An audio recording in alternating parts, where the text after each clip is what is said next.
Awesome. So I'm going to be talking a little bit about sort of as we make the transition toward the future of AI and radiology, and what are some of the things that we don't have at this point that we will have moving forward. Let's see if I can. Great. Well, so this past June marked the 30th anniversary of operation of one of the hospitals that I work at and have responsibility for, the Baltimore VA Medical Center, when I'm not at the University of Maryland. And so the goal that we had 30 years ago was instead of having film, which had all sorts of disadvantages, the idea was to be able to have any image available anytime and anywhere we needed it. And the other thing that we were really excited about 30 years ago in the early 90s was the idea of taking advantage of so many advances that were already taking place 30 years ago in computer-aided detection. We didn't call it AI back then, but there were some pretty sophisticated algorithms that were used to find tumors and microcalcifications on mammography and, for quite a variety of other things. And giving this talk about sort of where AI is going in the future kind of reminds me that if you had asked me 30 years ago, to make a prediction about where we'd be in 30 years, I think I would have said that algorithms that were available in the early 1990s would be in routine use in digital departments throughout the United States. And that's not really the case. We have, tens of thousands of algorithms that have been developed, and yet there are so few applications of what we're calling AI now. And it kind of raises the question of, what is the future of AI and radiology, and, what do we have now and what's working and what isn't? One other thing that's really interesting is there's a huge discrepancy between the adoption of AI in Europe and in Asia, which is much farther along than we are in the United States, which is ironic because so much of the technology has been developed in the US. PACS from filmless was a huge paradigm shift. And one of the things that was suggested was that back in the early 90s, it was said that it was kind of like opening a Pandora's box. And you might think, well, how could that be, when film is so logically and easily replaced by digital computer workstations and there's so many advantages. But people thought that we were letting access to radiology out from the radiology department and making it available to clinicians, the ER docs, the surgeons, everybody else. People thought back then would be interpreting their own studies and radiology would lose control. But of course, going digital has enabled all sorts of amazing technologies, advances in the number of images, the complexity of images, and the way that we interact with and display images and 3D, 4D, et cetera. And so it's been fascinating for me to see AI all of a sudden also being referred to as a Pandora's box, and people perceiving it as a threat, when I certainly perceive it as an amazing tool that will work really closely with us in the future, that we can certainly tame in such a way to make it extremely useful for us to increase our efficiency, decrease stress, and increase our overall accuracy. All the things that we want in a successful radiologist in a successful radiology department, I think, will be augmented with AI applications. But despite all the advances in recent years, AI is arguably still in the Flintstone era. So the question is, how do we bring it from Flintstones to Jetsons? I have a self-driving car with full self-drive mode, and I've been using it now for about 12 months, actually. And I really like it for a lot of reasons. It's certainly not perfect, but it's got a single graphical user interface. All the functions are integrated into my regular quote unquote workflow where I'm driving the car. It comes on instantly. I can engage it or disengage it, immediately when I want to. And it also shows me what it is seeing. So there's a display in the car that shows me what it sees. And so I can tell, if it sees pedestrians or other cars or, what the road looks like to it. So it sort of has explainability. And all of those things really are, terrific, in addition to the fact that the car is constantly updating itself with experience from my driving and, millions of other people who are driving billions of miles at this point. And in the end, the car reports problems back to the manufacturer of the car about issues and other things that it essentially encounters as it's being used. What is it that what happens when I actually get into work as a radiologist? Well, for me, it takes up to 10 minutes to boot up the computer and sign into Windows and the network and sign into PACS. When I sign in, I still have to sign in, using all caps, and it's even cumbersome signing in. The applications are not integrated and require separate viewers for results and separate windows, unlike my car where everything's integrated. The system doesn't learn. It becomes static when I get to my PACS and get to my AI applications, even until FDA clears a new version of the software. And that may not happen for a year or some number of years. Whereas in my car, it's continuous updates that end up happening every few days or few weeks. The results of my AI are not explained, unlike with my car's real-time visualization system, and that issues that I have with my PACS are not automatically tracked and fed back to the vendor, unlike the case with my car. So it's just amazing how badly things are with regard to integration and feedback and features in healthcare, and for us in radiology, in comparison to what we have with the commercial systems available for driving.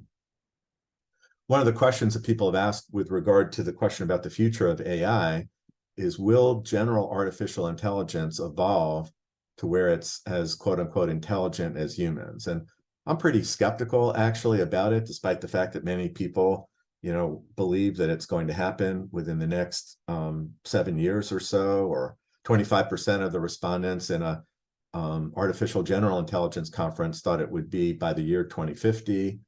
Another 20% thought by the year 2100. And I think people are even thinking it may be sooner than that. But what we call general intelligence, I think, is somewhat more elusive than what we think. And even the large language model systems that are out there that can do well, passing the LSAT and MCATs and other examinations, I still think that as we think of creativity and intelligence and common sense, they're still far behind.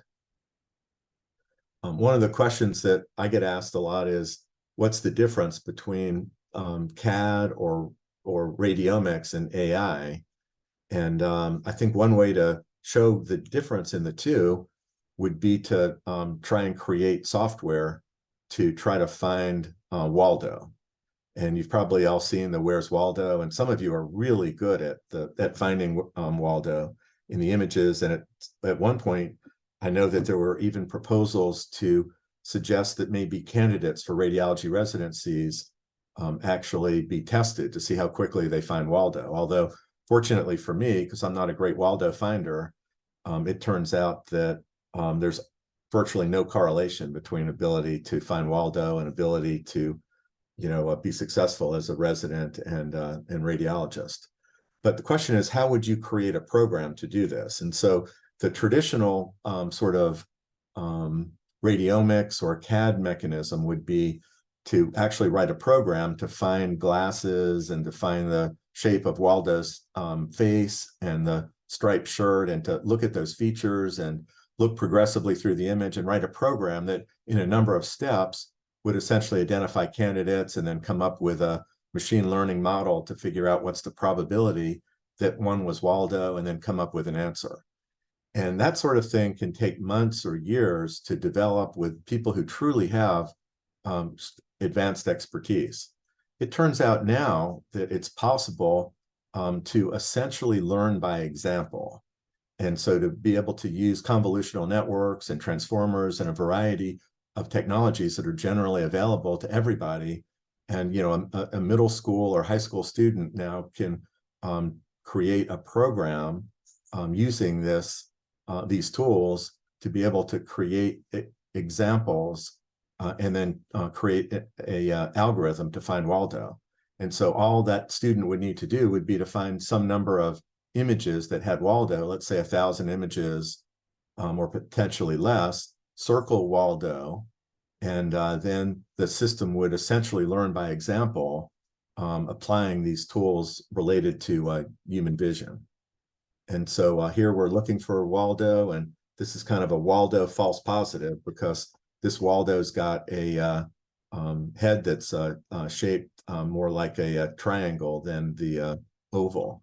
And so this is actually where Waldo was if you were looking for him in the image. And here we have him. And so it turns out that, one can essentially utilize the current generation of tools. And so in this case, somebody did that and was able to, create a training set to find Waldo with an extremely high level of accuracy. It's kind of creepy the way they design this sort of mechanical hand that sort of drops itself on a Waldo, but it's a pretty effective demonstration of how it's able to learn by example and utilize what we're now calling AI, which really refers to techniques that are neural networks, such as convolutional neural networks or transformers, to be able to do these tasks. Because computers got so good at identifying what was in an image, physicians such as Ezekiel Emanuel came to do the keynote at the American College of Radiology in 2016 to declare that the biggest threat to radiology was AI, and that he suggested back in 2016 that radiologists may be replaced by computers, by 2000 or the year 2001, which obviously didn't happen. Jeffrey Hinton went so far, and he's essentially credited as the person that has advanced AI, convolutional neural networks, tremendously by using the GPUs that are utilized in computer gaming to be able to apply to this. So this technology that's had been around for a long time, but was way too slow computationally, all of a sudden in 2011 became really, really good at finding objects within an image. And he went so far as to say, if you work as a radiologist, you're like Wile E. Coyote in the cartoon. You're already over the edge of the cliff, but you haven't looked down and there's no ground underneath you. And his actual words in that talk back in 2016 were they should stop training radiologists now, which clearly was not the case. And so it really raises the question, from these discussions and, science fiction where AI always seems to rebel against the humans that ended up creating it. It raises the question of how hard is it for computers to be able to do these sorts of tasks? And as it turns out, computers are better and faster than humans in being able to identify what's in an image. So a computer can much faster than a human identify that there's a spoon and a fork and a television and a snowman in this image. But there's no computer program of any level of sophistication that exists now that's able to beat a 5-year-old kid at saying what's wrong with this image. And so the idea that the spoon and fork shouldn't be so large, or the TV shouldn't be on the roof, or the snowman shouldn't be there without snow on the ground, those are all things that relate to understanding of what's in an image, judgment, common sense. And so you can certainly tell a computer that a TV shouldn't be on the roof and a snowman shouldn't be on the ground, but then it would have a problem with the next Highlights magazine, what's wrong with this picture, which would have very different sets of things that were wrong. And so the challenge really isn't so much what's in the picture, but what's wrong with the picture. And that's what makes it really difficult to be able to use this paradigm of training by example to generalize to replace radiologists. And in fact, that led to Scientific American in 2011 in June, suggesting that rather than the Turing test, which looks at whether a computer could fool a human into thinking it may be human, to essentially what's wrong with this picture being the recommendation of when true intelligence actually arrives. And they use this example of a upside down bicycle. So one of the implications of deep learning in radiology is that in the past, it took many years and many complex steps to essentially create an algorithm, and now you can create them quickly. The challenge now is that it takes a long time or similar time to actually test and validate the algorithms. So we can generate algorithms much faster than we can actually test and validate that they work outside of the environment in which they were created. And FDA is working on mechanisms to try and to speed up the clearance process, but it's validating these algorithms that really take more time than creating them in many cases. There's a variety of different types of applications, CAD-D, which is triage, CAD-E, which is detection, CAD-X, DX is diagnosis, and we also are using AI for quantification and segmentation. There are certain things that I don't have now with my AI algorithms that I would like to see in the future. And some of those include analysis over time, rather than just looking at a single exam. What we radiologists do is look for changes. Has there been an improvement after a patient's been treated with CAR T therapy, for example, or has there been a significant improvement or change in a patient who has an inflammatory process? The other thing that I want is customization. I want the AI algorithm to work in my institution because I may have a different patient population or different equipment that I'm using to acquire the data. And so I want it to learn and customize itself. I want it to be integrated in my workflow when I need it, just like in my car. And I want to be able to have AI available both in the cloud and also locally. I want AI to understand the concept of prior probability of disease. So if a patient has a high probability of developing a disease, then I want the AI to increase its confidence depending on what findings it makes. And that's something that AI algorithms really don't do, but we do naturally as radiologists. I want it to increase or improve my reading efficiency rather than slowing me down. I want it to be explainable, and I want it to routinely give its level of confidence. I'd like to see more applications for population health screening and for quality assessment. And I also want to be able to incorporate natural language models to a much greater extent with my AI than are available to me right now. So there's a lot of things that I'd like to see in the future that I'm not now. There are lots of challenges of AI that many of you are probably familiar with.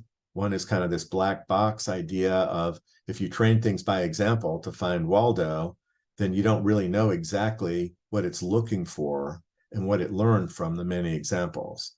And so this black box aspect makes it difficult to understand exactly what the AI is doing when it is learning how to perform a particular task. The other thing that I think is important is to be able to turn the AI off when you think that AI is not working or giving you the right information.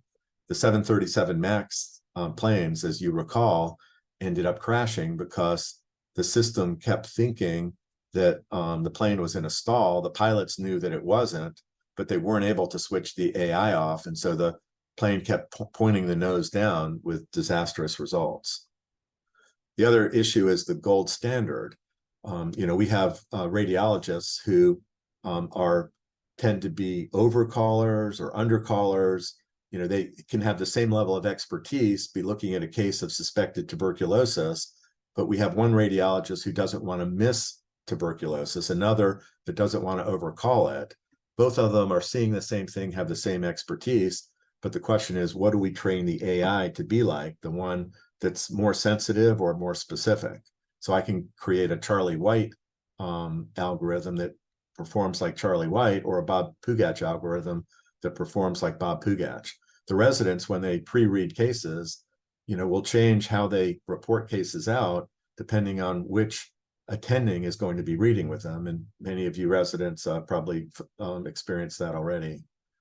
The other thing that I want to mention is that AI applications now and in the future that are going to be important will not just be ones that make diagnosis from the images or do segmentation, but will speed us up. Here's an algorithm from a company that creates an automatic impression. You give it the body of the report, and instead of you having to create the impression, it reads your last 10,000 or however many reports you have, and then tries to predict what you would put in the impression. And this company claims that you can save almost 1/4 of your time by utilizing that capability. And then, we've all talked a lot about generative pre-trained transformers, large language models, and the ability of those to be able to do all sorts of tasks in radiology. And I think many of these are going to be applied in many creative ways to many specialties and, throughout the healthcare enterprise. And then we're going to be seeing these transformers utilized for clinical decision support, medical records, medical translation, disease surveillance, management of medications, assistance for patients when doing telemedicine, patient triage, interactive drug information, remote monitoring, et cetera. So I think we're just barely beginning to scratch the surface in radiology of all the amazing applications. And now, as you know, these large language models are actually able to code themselves and to do data analysis. So give it a spreadsheet and it's able to essentially do its own analysis automatically on the spreadsheet. You've all heard about hallucinations with ChatGPT, and this is kind of a really funny one that somebody shared with me, where somebody asked the question, are there any papers on detecting SMA occlusions on CT using machine learning? And the ChatGPT ends up making up, false references. And then when the user says, I searched for those papers and none of them exist, did you make them up? Excuse me, the computer then apologizes for making the error, says it's an AI language model and doesn't make up the information intentionally, and it must have provided inaccurate information, which may have been due to a mistake in processing. Then it ended up essentially giving additional references and an additional, question, and then it ended up making up the references even then when it corrected itself. And so these hallucinations are really a significant issue. One controversial area is autonomous AI, the use of AI working on its own without a radiologist supervising it. And there have been some really interesting articles that have suggested that if you only use AI when its confidence level is, say, 91%, but not 100, when it's confident in, say, 91% of cases, and then leaves 9 cases as being ones where it's not sure of, in those cases in which it's confident, it can have a really super high negative predictive value, meaning that it's very unlikely to miss any cancers in the 91% that it is confident about. And so the potential to be able to have AI on its own reading 90% of cases and then throw 10 to the radiologist to interpret is interesting, but I don't think we're ready in the US to have cases that are not looked at all, even when the AI algorithms are shown to be highly accurate. I think the other thing that's important is in the future, we're going to be seeing an increasing use of platforms. And so whether or not it's a dedicated platform, kind of like the Apple or the Android smartphone applications, where you don't have to buy a separate GPS application or a separate texting application or a variety of other applications, but essentially they represent a platform for all of those applications. And we're going to be undoubtedly seeing that. And whether or not the platform comes from a PACS provider or an AI developer or a speech recognition provider or advanced visualization provider, we're not really sure exactly what the future is. We're just beginning to scratch the surface with these platforms, but they're evolving to provide many things such as visualization, combination of algorithms.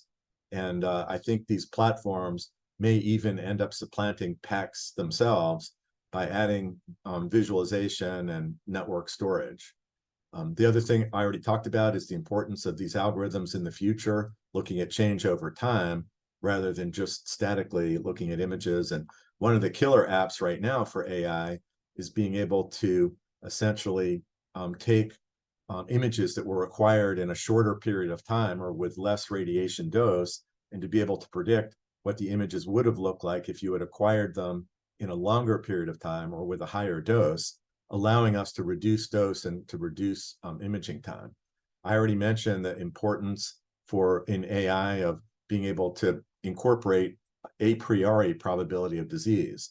For example, patients that are native Hawaiians or Pacific Islanders have a 6-fold greater chance of developing cancer in the next 6 years than Hispanic patients. And so knowing information about the probability and adding that to the AI is a really compelling combination. I think AI should be used more for image quality assessment. And it's been really interesting to have AI do a better job than radiologists in predicting the quality, say, of CT studies. And we'll be seeing more image quality control in the future. The other thing that future applications will do will be fine-tuning for a particular institution or population. And I think we're also going to be seeing AI for enhanced productivity and efficiency. Reimbursement's been a major issue now, and it will be interesting to see what AI algorithms actually add additional reimbursement. But I think in the future, AI is just going to become part of PACS and part of the systems that we purchase. And I think that it's unlikely that we'll be getting reimbursement for individual AI applications. Current trend in imaging AI is in population health, doing a screening for bone mineral density and other things. And this is an example of a radiologist that's about 6 or 7 times more productive. He reads about 600 studies in a 9-hour shift using these scribes, and AI may end up substituting for these scribes to allow significant improvements in productivity. Downsides of AI include overdependence on AI could result in trainees and other radiologists losing skills that AI may be doing now. Economic implications could be negative. If AI can inexpensively do things that radiologists would do otherwise, then there's certainly negative implication with regard to reimbursement. And AI can also create or propagate bias in analysis, diagnosis, and decision support. And I don't have time for it, but there's a really compelling demonstration of AI actually demonstrating empathy. So the USC Institute for Creative Technologies has developed an AI named Ellie that is able to interact with patients and really be super empathetic. And so in conclusion, I think the transition from film to digital almost 30 years ago brought not only ubiquitous access to images, but the promise that AI could be used for these images for analysis. 30 years later, we're just beginning to realize the groundbreaking potential of AI, but we still have been really slow to adopt. And I think in the next relatively short number of years, AI is going to become increasingly invisible, meaning that it will be taken for granted and incorporated into modalities like MR, CT, and ultrasound, into PACS and into other platforms also. So thanks so much for the opportunity to give you this whirlwind tour of where I think things will be moving in the future. And really appreciate the opportunity, Jordan.